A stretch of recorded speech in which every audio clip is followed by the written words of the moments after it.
नोरमा group, जो सोचता है वो करता है। आपके अपने सपनों का आशियाना।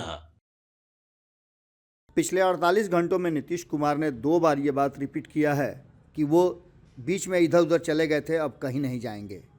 ये बात तो नीतीश कुमार लगातार कर रहे हैं और रिकॉर्ड की तरह हर मीटिंग में, हर सभा में नीतीश कुमार का ये रिकॉर्ड बज रहा है। लेकिन नीतीश कुमार जो वर्तमान स्थिति में है और जिस तरह से वो बात कर रहे हैं, उसको लेकर के कई तरह की चर्चाएं भी शुरू हो गई हैं। एक तरफ नीतीश कुमार को लेकर के संशय की जो स्थिति थी, उस संशय की स्थिति से ऐसा लगता है कि बिहार और दोनों गठबंधन निकल चुके हैं। नीतीश कुमार फिलहाल कहीं नहीं जा रहे हैं, क्योंकि तेजस्वी यादव ने जिस तरह से तल्ख बयान देने शुरू कर दिए हैं और नीतीश कुमार पर हमला शुरू कर दिया है, वो साफ साफ बता रहा है कि कुछ अलग होने वाला है। यानी कि नीतीश कुमार अपना मूड बदल चुके हैं और नीतीश कुमार जो कह रहे हैं, अभी फिलहाल तो उस पर कोई अंतर आने वाला नहीं है।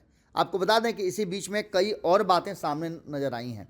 एक तरफ जहां केंद्र सरकार ने, आपने देखा होगा कि नरेंद्र मोदी के फिर से एक बार हाथ में बिहार का कमान थामने के बाद सब कुछ बदलता हुआ नजर आ रहा है। आपने अमित शाह का बयान नहीं सुना होगा, लेकिन अमित शाह अपनी रणनीतियों से पीछे हटने वाले नहीं हैं।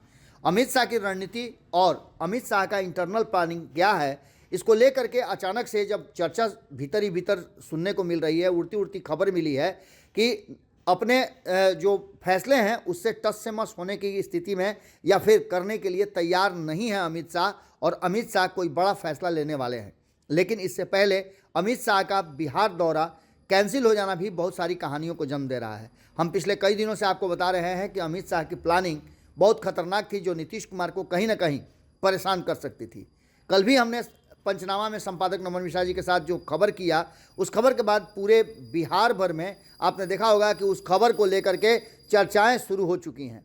इन सारी बातों को लेकर के नीतीश कुमार के जो सांसद हैं, उन सांसदों को लेकर ये कहा जा रहा था कि वो भारतीय जनता पार्टी के संपर्क में हैं। हालांकि आपको बता दें कि एनडीए में रहते हुए वो भारतीय जनता पार्टी के संपर्क में हैं, ये बात तो शुरू से ही कही जा रही है। लेकिन इस बार जो संपर्क में है, ये कहने का मतलब कुछ और होता है। यानी कि सीधी तौर पे आप मान सकते हैं कि जिस तरह की बातें सामने आ रही हैं, वो साफ साफ इशारा कर रही हैं कि नीतीश कुमार अगर कोई बड़ा फैसला लेते हैं तो उस फैसले का असर उनके सांसदों पर भी पड़ेगा। आने वाले 2029 के चुनाव में, जैसा कि संपादक नमन मिश्रा जी बता भी रहे थे कि 2029 के चुनाव में विधानसभा और लोकसभा के चुनाव एक साथ होने हैं, और तब तक नरेंद्र मोदी की ताकत बड़ी होगी, क्योंकि नरेंद्र मोदी कहीं ना कहीं केंद्र की सरकार में है, सत्ता में है, और सत्ता वो आने वाले 5 साल तक इधर से उधर नहीं होने देंगे। अमित शाह लगातार उन 32 सांसदों के जुगाड़ में लगे हुए हैं, और उस जुगाड़ में बिहार के भी कम से कम 10 सांसदों का तो नाम जरूर जुड़ा हुआ है। हमने कल आपको बताया था कि कौन कौन से सांसद हैं जिन पर भारतीय जनता पार्टी की नज़र है, और उनके कमज़ोर कड़ी को कैसे प्रयोग करके, उपयोग करके और उसे अपना बना करके, उस पर दबाव बना करके अमित शाह अपने पक्ष में करने के लिए जाने जाते हैं। इससे पहले भी अमित शाह का ये खेल हमेशा चलता रहा है, जैसे कि चर्चाएं होती रही हैं। कई राज्यों में सरकारें अचानक से बदली हैं, ये भी सबने देखा है। तो वहीं आपको बता दें कि जिस तरह से बिहार को लेकर के अचानक से अमित शाह एक बार फिर से फैसले लेने लगे हैं, और जिस तरह से उन्होंने बिहार को लेकर के और बिहार के नेतृत्व को लेकर के बात कही थी, उसके बाद से ये सारा मामला जो है सामने आया था। लेकिन अब ऐसा माना जा रहा है कि नरेंद्र मोदी ने बिहार का कमान अपने हाथ में ले लिया है और फिलहाल अमित शाह को शांत कर दिया है। हालांकि उनका इंटरनल प्लान जो था वो बिहार में 38 से ज़्यादा विधायकों को अपने पाले में करने का था, और चुनाव से पहले ये सब कुछ संभव होने की बात कही जा रही थी। या फिर अगर ऐसा नहीं होता है तो इसके लिए राष्ट्रपति शासन लगाने की भी बात चल रही थी, क्योंकि राज्यपाल को रातों रात बदलने के पीछे भी कहा जा रहा था कि अमित शाह की मंशा यही है। जो राज्यपाल आरिफ मोहम्मद खान बिहार आए हैं, उनके बारे में कहा जाता है कि वो बहुत कड़क मिजाज हैं और फैसले बहुत जल्दी जल्दी लेते हैं। खैर, राज्यपाल एक संवैधानिक पद है और उसको लेकर के इतनी सारी बातें तो कही नहीं जा सकती हैं, लेकिन जो पिछले इतिहास के पन्नों को पलटा जाए तो उसमें बहुत सारी बातें देखने और सुनने को भी मिलती हैं। इन सभी बातों को लेकर के एक बात तो साफ साफ नज़र आ रहा है कि कहीं ना कहीं जो वर्तमान परिस्थिति बनी है वो कुछ और ही इशारा कर रही है। नीतीश कुमार को लेकर के ये कहा जा रहा था कि नीतीश कुमार किसी भी तरह से जो बदली हुई परिस्थिति है उसमें अपना फैसला ले सकते हैं और वो फैसला भारतीय जनता पार्टी के लिए परेशानी का सबब बन सकता है और सरकार से बाहर भी कर सकता है। लेकिन इन सभी बातों को अगर गौर से देखा जाए तो एक बात तो साफ साफ नज़र आ रहा है कि कहानी में एक नई ट्विस्ट आ गई है। शाह की इंटरनल पॉलिसी क्या है, इस बात का जैसे ही भनक लगा, नीतीश कुमार ने अपना जो मूड है वो बदल दिया है और अब वो सीधे तौर पे बार बार कह रहे हैं कि वो इधर उधर कहीं जाने वाले नहीं हैं। जिन लोगों के साथ वो लंबे समय से हैं उन्हीं के साथ रहेंगे। इसी बीच में आपको बता दें कि जीतन राम मांझी की भी एंट्री हुई है और जीतन राम मांझी दिल्ली से किसका मैसेज लेकर के आए हैं और क्या कहना चाहते हैं ये भी हम आपको बता रहे हैं। हिंदुस्तानी अवाम मोर्चा के प्रमुख और केंद्रीय मंत्री जीतन राम मांझी ने कल ही साफ शब्दों में कहा है कि मुख्यमंत्री नीतीश कुमार पूरी तरह से एनडीए के साथ हैं और एनडीए के साथ ही रहेंगे। हालांकि आप जानते हैं कि नीतीश कुमार के बारे में कोई भी दावा नहीं कर सकता है। उनके खुद के लोग जो उनके पार्टी के हैं वो कहते हैं कि नीतीश कुमार का एक हाथ करता है तो दूसरा नहीं जानता है। वहीं आपको बता दें कि बोधगया में पत्रकारों से बातचीत करते हुए जब इस बात को पूछा गया कि नीतीश कुमार एनडीए में रहेंगे या नहीं रहेंगे, तो उन्होंने कहा कि नीतीश कुमार एनडीए के साथ पहाड़ की तरह डटे हुए हैं। उन्होंने कई बार यह बात कही है कि तेजस्वी यादव के साथ क्यों जाएंगे, जिनके कार्यकर्ताओं ने यहाँ ज़मीन हड़प ली है। इन सारी बातों को लेकर के बार बार नीतीश कुमार के बयान को कोट कर रहे थे, लेकिन वो कह कुछ और रहे थे। उन्होंने कहा कि तेजस्वी यादव के गुंडे मवाली लोगों ने गरीबों को दी हुई पर्चे की ज़मीन लूट ली है। नीतीश कुमार ने बिहार में सुशासन की सरकार चलाई है, वह अपना नाम तेजस्वी यादव के साथ जाकर क्यों बदनाम करेंगे। तेजस्वी के साथ जाकर वह कभी भी 2005 के पहले वाली स्थिति पैदा नहीं होने देंगे बिहार में। छत्तीसगढ़ में पत्रकार की हत्या पर केंद्रीय मंत्री ने अपनी बात रखी और उन्होंने कहा कि बिहार में जिस तरह का सुशासन चल रहा है और नीतीश कुमार जी जिस तरह से टाइट शासन चलाते हैं, न्याय के साथ विकास है, उन सभी बातों को लेकर के कहीं ना कहीं नीतीश कुमार को ये कहा जा सकता है कि कहीं जाने वाले नहीं हैं। केंद्रीय मंत्री ने दिल्ली में एनडीए की सरकार बनने की बात भी कही और उन्होंने कहा कि केजरीवाल के किसी भी लुभावने वादे या किसी भी तरह के भुलावे में इस बार दिल्ली की जनता आने वाली नहीं है। दिल्ली में सत्ता परिवर्तन होगा। कांग्रेस समाप्त हो चुकी है और अब समाप्त होने की बारी जो है वो कहीं ना कहीं आम आदमी पार्टी की है, केजरीवाल की है।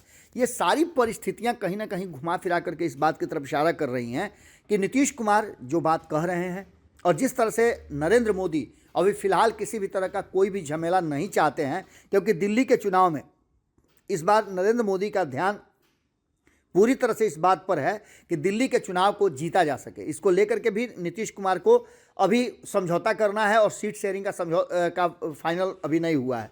नीतीश कुमार ने भी अपनी इच्छा जो है प्रकट की है कि वहाँ वो कितने सीटों पर चुनाव लड़ना चाहते हैं और वो लिस्ट सौंप दी गई है भारतीय जनता पार्टी को। तो वहीं आपको बता दें कि चिराग पासवान भी दिल्ली के चुनाव में अपनी सहभागिता निभाना चाहते हैं, क्योंकि झारखंड में उन्होंने बेहतर प्रदर्शन किया है।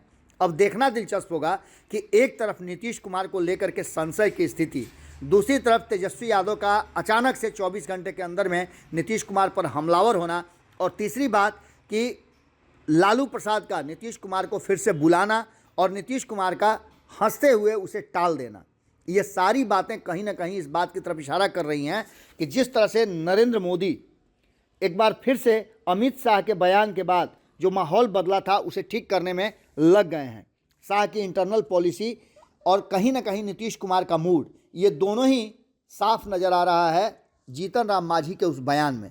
जीतन राम मांझी दिल्ली से जब पहुँचे पटना, तो निश्चित रूप से उनको ये साफ साफ नज़र आने लगा था कि दिल्ली में क्या कुछ फैसला एनडीए गठबंधन के तहत हो रहा है और प्रधानमंत्री नरेंद्र मोदी और अमित शाह क्या सोच रहे हैं, क्योंकि अमित शाह से जीतन राम मांझी का बहुत नज़दीकी है।